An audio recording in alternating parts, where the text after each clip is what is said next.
Adakah rindu di dalam hatimu, seperti diriku merindukanmu.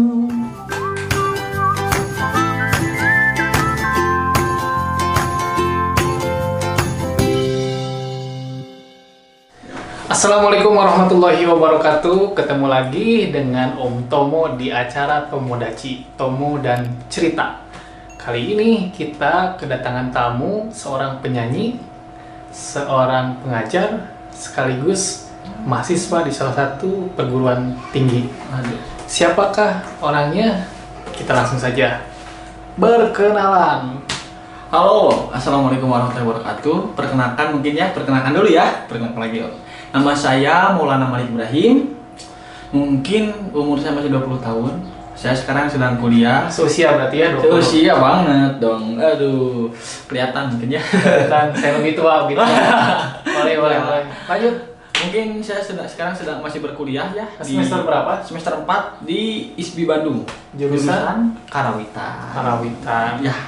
Selain menjadi mahasiswa, Malik ini adalah seorang penyanyi pop Sunda atau lagu daerah.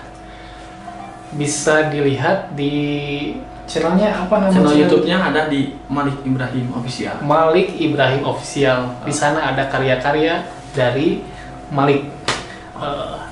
Selain ini kita flashback juga. Aduh, flashback. Jadi sebelum menjadi penyanyi pop yang sekarang karirnya sedang moncer. Jadi jangan melihat karir itu moncer. Nah, saya tuh mau mengkorek pertama karir atau suka duka Malik sebagai penyanyi itu bagaimana ceritanya? Ya, kalau awal mulai karir mah suka dukanya banyak banget mungkin Pak. Bisa di-share beberapa kepada teman-teman di rumah. Mungkin waktu pas awalan ini dukanya apa ya? Ya. Dukanya mungkin karena dulu itu kan kita mau ikutan lomba itu susah ya Pak ya, mau ikutan lomba itu susah karena pertama mungkin dulu waktu Malik zaman MTS lah, waktu di pesantren gitu ya, Malik waktu MTS itu. Waktu MTS itu Malik mau ikutan lomba nyanyi itu nggak didukung Pak, nggak didukung sama sekolah. Jadi harus berusaha sendiri gitu, nyari uang daftar sendiri, terus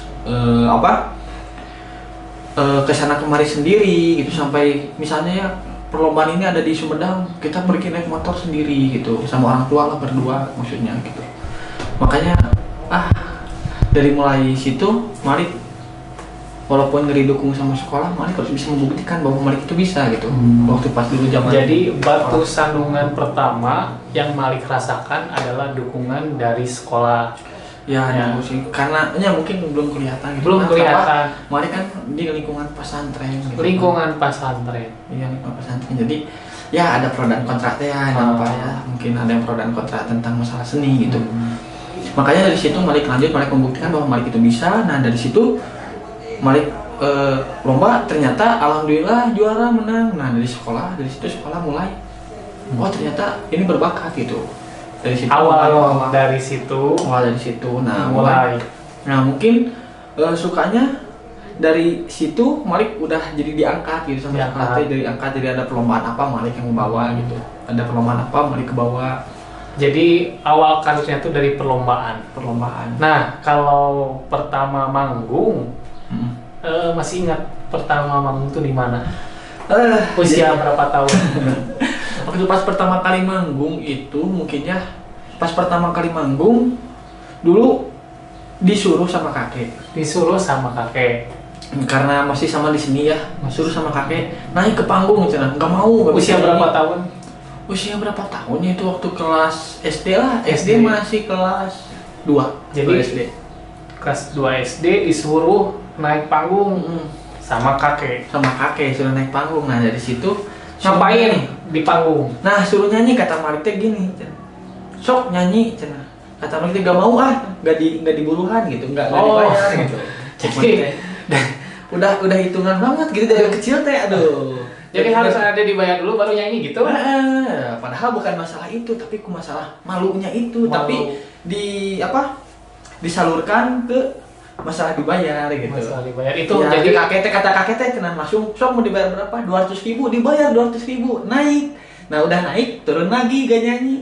tapi dapat uang 200 Tapi ribu. dapat uang. Nah. Tapi pengalaman itu yang membuat Malik sekarang bisa bertahan atau bisa manggung dimanapun ya secara karir profesional lah ya.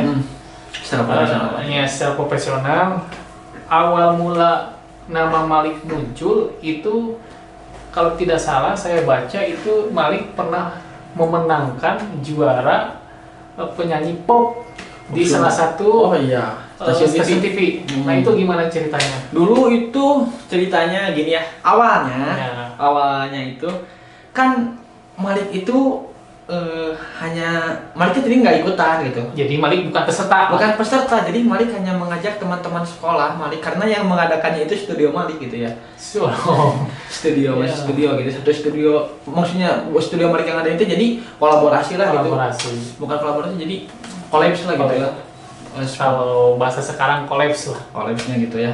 Nah beres dari situ Malik ngajak teman-teman Lik ngiluan mau padahal bukan itu nggak punya uang gitu. Nggak punya uangnya karena apa ya? Bukan masalah nggak punya uang ting ya.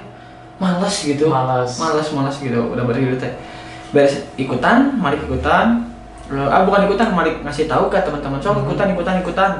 Teman-teman SMK 10 semua, teman-teman SMK semua pada ikutan. Pas pada ikutan Lik, mana miluan mau ah. Nah, pas di hari terakhir Malik menyetorkan yang ikutan semua dari sekolah Malik. Malik teh ditanya, "Malik kamu ikutan nggak?" Duh, si Malik teh ikutan jangan si Malik teh. Di sisi lain Malik teh pengen tapi males juga gitu. Oh, jadi sebetulnya tuh awalnya tuh Malik tuh bukan niat untuk jadi peserta, cuma Ya, kan? calo. Ternyata Cuma jadi calo teman-teman. Ayo daftarkan. Ternyata Anda nggak ikut. Nah, bilangnya Malik gak ikut. Nah, tahu-tahu pas beres dari situ, ikutan aja deh. Asalnya tuh Malik bukan peserta. Nah, Cuman jadi aja gitu. Seperti apa? Jadi Malik pas malamnya menyetorkan, kata produser Malik teh, "Mau ikutan nggak Malik?" "Ikutan deh," kata Malik teh. Ya udah, Malik teh daftar bayar gitu ya. Ikutan pas di babak audisi, karena kan itu dibagi ya, karena dibagi beberapa kelompok, misalnya kelompok ini, nah Malik teh ada sekelompok dengan kawan-kawan. Pas datang, "Lik, teman-teman pernah nanyain, Lik standby di mana? Di stasiun aja," kata Maliknya, "di TV aja." "Oke," kata itu teh. Datang di stasiun, ternyata pas lihat Malik pakai peserta juga.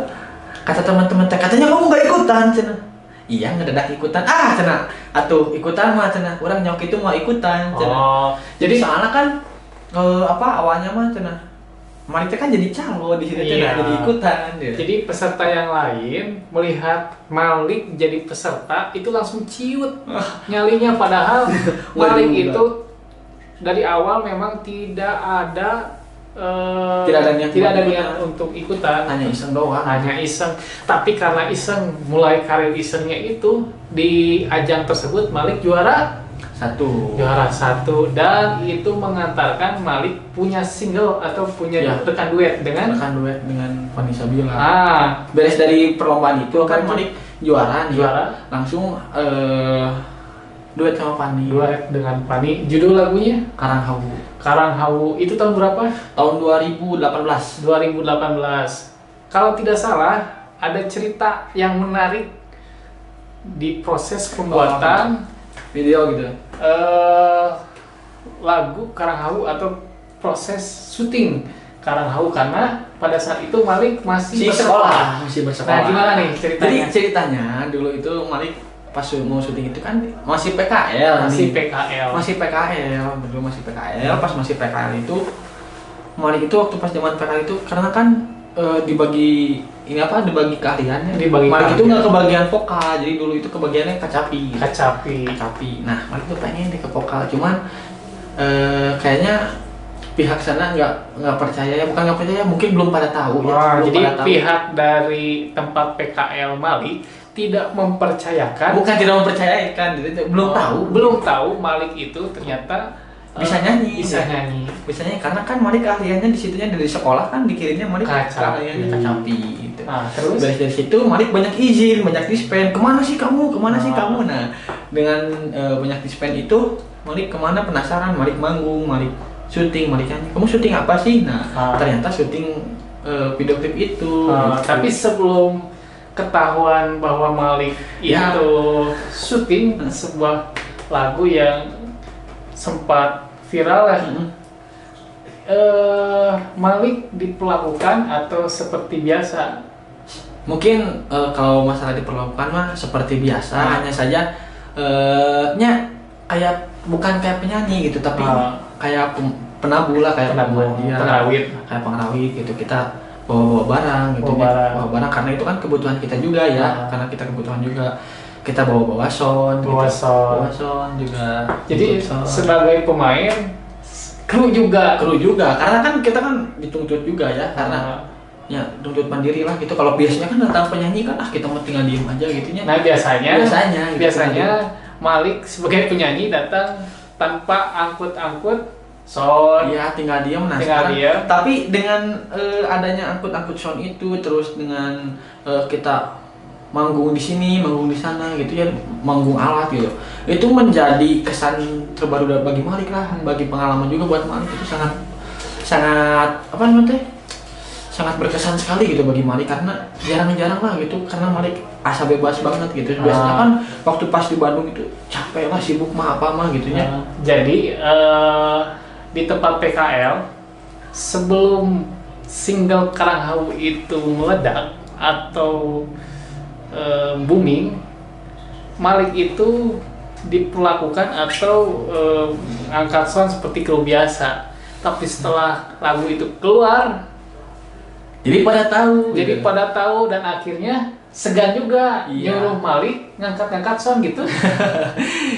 Ya mungkin gitu kurang lebihnya Pak. Jadi ya seperti itulah. Jadi si pihak sana juga jadi tahu bahwa Malik tuh wah ternyata kamu bisa nyanyi.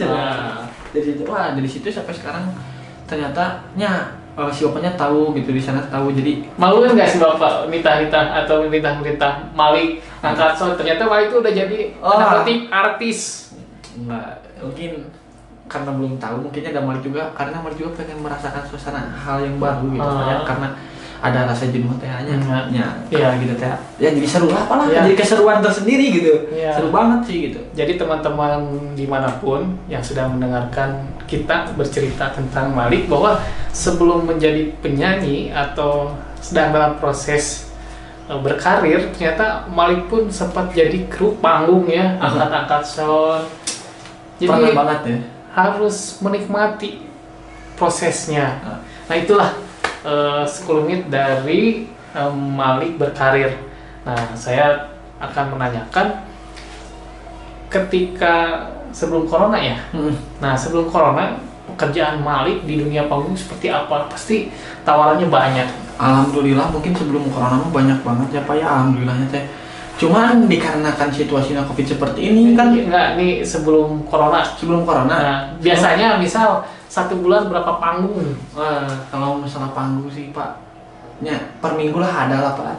Tiap minggu itu adalah 2 sampai 2 atau 3 panggung. Nah, seminggu tuh bisa 2 sampai 3 panggung. Kalau di jumlah sebulan otomatis antara 10 sampai 12 panggungan ya. Ada kurang lebih itu di beberapa daerah mungkin. Nah, di beberapa daerah kayak Ciamis, Tasik, Subang, Sumedang gitu. Itu sebelum corona tuh sampai diundang sampai keluar daerah. Emang banyak keluar daerah. Banyak keluar daerah. Nah, setelah corona apa sih yang dirasakan oleh Malik sebagai penyanyi? Yang Malik rasakan sebagai penyanyi, selebihnya bukan sebagai penyanyi ya Pak ya. Kita sebagai para seniman pasti bakal merasakan semuanya Pak, karena yang asalnya kita dampaknya lah kena banget, karena kita kan yang asalnya manggung banyak gitu. Kita manggung di mana di sini, misalnya kita manggung di luar daerah, lockdown kan. Terus sudah lockdown, kita dibatalin itu ini. Kita kan misalnya susah juga, makanya selingan Malik dari manggung itu kan sambil mengajar. Oh, ternyata selain jadi penyanyi, Malik itu mengajar. Nah, kita tanya kesan pesan setelah Malik menjadi seorang pengajar. Mungkin kesan pesannya mungkin apa ya? Kesannya itu jadi kan karena Malik waktu dulu awal lulus dari sekolah nih. Awal lulus itu pas beres lulus itu langsung ditawari mengajar. Tawari mengajar. Nah, yang pakai Malik bingung itu Malik mengajar itu langsung ke anak SMA, Pak. Langsung mengajar ke anak SMA yang dimana itu si anak-anak ini hampir seusia dengan Malik dan Ya, setara dengan Malik, tidak terlalu jauh. tidak terlalu jauh, paling 1 tahun 2 tahun gitu. Nah, yang Malik rasakan karena Malik sudah alhamdulillah karena Malik sudah di setting sama orang tua, di setting itu jadi udah dikasih tahu dari kecil ya bagaimana cara mengajar, karena juga guru gitu ya. Bagaimana cara mengajar, bagaimana cara memahami karakter siswa, karakter anak, cara pendekatan dengan anak gitu. Karena yang paling susah itu bagi saya mah kalau kata saya ya Pak ya pribadi, yang kata saya itu yang paling susah itu bukan memahami materi Pak, tapi masalahnya itu memahami karakter tiap anak. Karena karakter tiap anak itu kan beda-beda. Bagaimana kita memahami karakter anak yang ini, yang pemalas, bagaimana memahami karakter yang ini, apalagi kan kita sebagai guru muda yang seusia kan kebanyakan ada guru muda itu kan dibully lah, dilonyeng lah. Nah, bagaimana agar kita tidak dibully dan dilonyeng sama anak-anak itu? Ya caranya kita pendekatan dengan anak-anak. Seperti itu. Mungkin yang paling susah itu. Jadi sekarang tuh bukan Malik tapi Bapak Malik. Aduh, Bapak Malik. Saya dengar-dengar Malik ini selain di sekolahnya itu jadi pembina OSIS ya? Ya, pembina OSIS baru tahun sekarang. Tahun sekarang. Gimana rasanya jadi pembina OSIS padahal motor pakai RX King, knalpot racing? Kan biasanya guru-guru itu setelah rapi ya. Guru-guru yang biasanya merazia, sekarang guru yang merajianya menggunakan knalpot racing. Gimana mungkin itu? Gini Pak, awalnya ya Pak, awal Malik mengajar juga nih ya. Awal Malik mengajar karena Malik setelannya seperti ini gitu ya. Jaketnya lepis gitu ya, sobek-sobek terus. Pas datang ke sekolah, Malik mengajar. Jadi siswa itu datang teh Malik ke sekolah itu pakai motor begal gitu. Iya, motor ereking gitu Pak ya, motor ereking yang purutul gitu. Datang ke sekolah itu, tapi anak-anak itu malah jadi deket gitu ke saya teh. Wah mantap Pak cara motornya, terus udah beres dari sini teh. Wah Pak yuk ngopi Pak, wah yuk Pak kopdar Pak. Jadi karena itu jadi apa? Pendekatan. Jadi pendekatan sama anak gitu. Jadi ciri-ciri. Jadi anak-anak juga yang mau pada ngelonyeng juga nggak pada berani karena lihat setelan Malik seperti ini gitu Pak. Wah tenang, sieun ku si Bapak eta mah tenang. Padahal kan baik gitu ya. Tahu mungkin di episode sebelumnya ada ya cerita Malik zaman SMK karena Malik itu anak baik ya, bukan anak nakal. Alhamdulillah sih. Jadi Malik itu katanya tuh bukan bad boy pada saat sekolah tapi sad boy. Sad boy. Sad boy banget ya. Nah, dari situ mungkin Pak kurang lebihnya mah ya yang kalau kata Malik ya paling susah itu cara memahami karakter anak sih. Kalau dalam mengajar mah suka duka mengajar mah. Pernah punya cerita atau cinlok lah dengan anak didik? Kalau cinlok sama anak didik sama gak tau kenapa ya Pak, ini saya pribadi segimana cantiknya itu siswa siswi mah laki-laki ya. Iya. Segimana itu cantiknya siswi saya ya, murid saya belum pernah ada rasa suka ke murid Pak gitu, apalagi rasa bogoh lah gitu, rasa cinta sakumaha eta cantik gitu. Saya mah nggak ada gitu karena nggak tahu kenapa ya. Angguran mah nyah teh bener nyah sebagai anak itu Pak. Nggak tahu kenapa karena nyah lah sok cerita sini disakiti sebagaimana sama cowoknya gitu sampai bisa diangkat sama pembina jadi pembina OSIS itu karena terlalu friendly sama anak-anak gitu. Jadi seperti itu. Itu sisi lain Malik sebagai pengajar. Iya. Sekarang kita ke sesi challenge atau tantangan. Kita buktikan bahwa Malik itu punya kemampuan menyanyi. Yang kita ketahui bahwa Malik adalah seorang penyanyi pop Sunda, lagu daerah. Nah, sekarang saya mau challenge, tantang bahwa bisa menyanyikan beberapa jenis musik atau jenis lagu. Yang pertama lagu dangdut. Lagu dangdut. Jadi emang sih ya Pak, kita dituntut harus bisa semua. Terus tapi ya kata Bapak kalau ada yang challenge kayak gini ya kita minimal harus bisa. So, kita coba ya. Ya siap. Lagu dangdut ini? Lagu dangdut. Aduh, lagu dangdut. Pengen lagu apa? Mungkin lagu ini ya.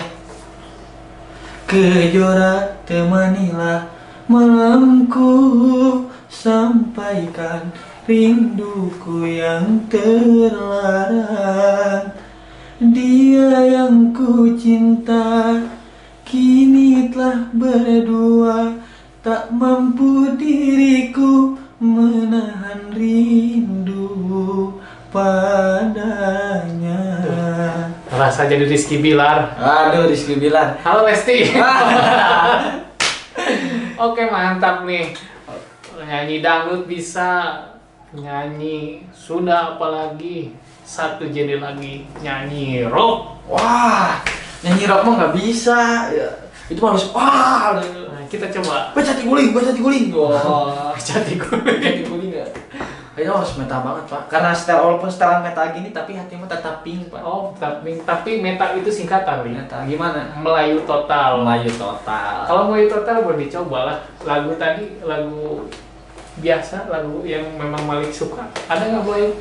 Lagu Melayu mungkin Laksmana Raja di Laut, bersemayam di bukit batu, hati siapa tak terpaut mendengar lagu Japin Melayu. Duh, serasa jadi Iyeth Bustami. Tadi udah jadi Rizky Bilar ya. Rizky Bilar. Iyeth Bustami. Iyeth Bustami. Jadi multi talenta. Iya, selanjutnya terakhir lah kita tantang terakhir lagu jazz. Aduh, lagu jazz. Bukan Kita mungkin karena tadi dari awalnya dangdut pak, kita cobain ya, kita genrenya pindah. Jadi kayak ke lagu dangdut dibikin lagu jazz. Oh, lebih mantap lagi tantangannya. Lagu dangdut dibikin lagu jazz. Walaupun saya ya ini mah nyoba-nyoba. Iya, nggak apa-apa. Karena mungkin saya agak belajar juga. Iya, siap. Kita coba. Kita coba. Lagu Selamat Check it Malam. out. Oke. Selamat malam. Oke. Good night. Selamat malam duhai kekasih, hey. Sebutlah namaku menjelang tidurmu. Bawa aku dalam mimpi yang indah, di malam yang dingin sesunyi ini. Gelisah hatiku saat kau jauh dariku, tak lelap tidurku saat terbalut rindu. Adakah rindu di dalam hatimu, seperti diriku merindukanmu. Oke. Mantap. Jadi Tompi lah versi Waduh, Tompi. Tompi. Selamat malam versi Tompi. Oke. Terima kasih Malik Sudah menemani mungkin ya Pak? Ya, menemani, sudah Dari bersedia. beberapa menit ke belakang. Ya nggak apa-apa ya. Ya. Menemani obrolan di Tomodachi, Tomo dan Cerita. Terakhir, sebelum ditutup, Malik akan berpesan. Pesannya apa untuk teman-teman Tomodachi? Oke, buat teman-teman Tomodachi mungkin ya Pak ya. Pokoknya jangan banyak menyerah. Terus yang paling penting itu jangan bauan. Maksudnya jangan bauan itu jangan malu lah untuk bergaul dengan siapapun. Terus walaupun kita hanya bisa genre ini, kita harus bisa belajar genre yang lain gitu. Kurang lebih seperti itu. Oke, terima kasih pesannya, Lik. Mudah-mudahan teman-teman yang mau jadi penyanyi itu mendengarkan pesan dari Malik tadi. Tombauan. Nah, Oke, kita ketemu lagi di episode selanjutnya. Dadah. Jangan lupa like, share, and comment di Om Tomo Vlog. Ya, jangan lupa gratis. Bye.